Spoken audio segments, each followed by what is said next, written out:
Thanks for your time.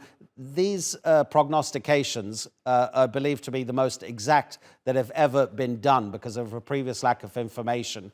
The Hindu Kush covers at least 6 countries, over 3,500 kilometers.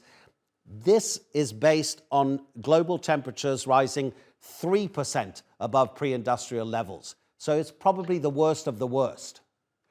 Yes, I mean, it's 3 degrees Celsius. So what it's saying is that that's the trajectory we're on currently with global promises. If governments meet their current climate targets, then we're headed towards about 3 degrees of warming. If that was to happen, what this study is telling us is that we'd lose 3/4 of the ice in the Hindu Kush region. Yeah, and it's important to say that we're both talking about 3%, which means that the world will have failed in limiting the rise to 1.5%, which was what the Paris Agreement was supposed to achieve. It's a little bit That's confusing. correct. It's a little bit confusing about how melting glaciers can cause flooding at the same time as causing a lack of fresh water. Right. So it's because as the glaciers are melting, they're releasing water, right? So that then leads to flooding downstream. But actually, what this study is also telling us is that by mid-century, we'll have reached a peak in the melting of these glaciers, and from then on, we'll actually see a declining in water availability throughout the region. So up until mid-century, we could see increasing flood risk, but then after that, we're going to start to see increasing droughts and water scarcity. And it's going to affect animals, how they graze. It's going to affect crops. It's going to affect millions, if not more than 1 billion people. So what do those people do?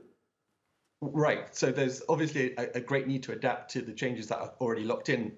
This study makes clear that even at 1.5 or 2 degrees warming, if we limited it to that, we would still see half of the glaciers, a third to a half of the glaciers melt. So we have to adapt to the changes that are coming regardless, and that's going to require a lot of finance and a lot of upskilling and a lot of sharing of knowledge and skills.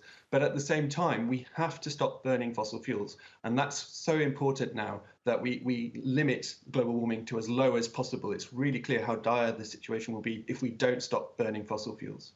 Are we also in slightly the same situation as we were with the previous guest when talking about how the world together tackles the issue of refugees, how the world together tackles the issue of the climate crisis? So here are the countries: Afghanistan, Bangladesh, Bhutan, India, Myanmar, and Pakistan, as well as China. So I left China till the last because those nations put together are not collectively the biggest polluters on the planet, but here they are suffering the effects of the climate crisis. Where are we in terms of the fund that richer countries were going to provide for poorer countries?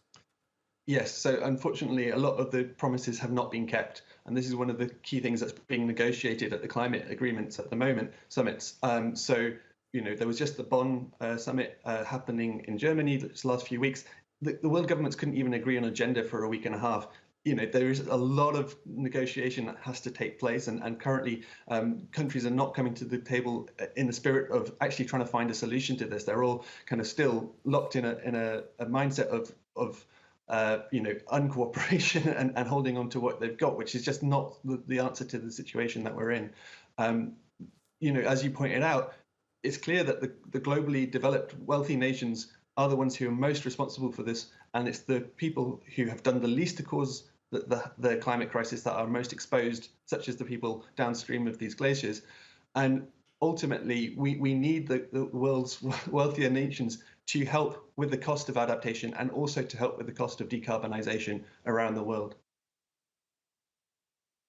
Well, Aaron, it's always scary, but so informative to speak to experts like you. Really appreciate it. Aaron Thierry in Wales.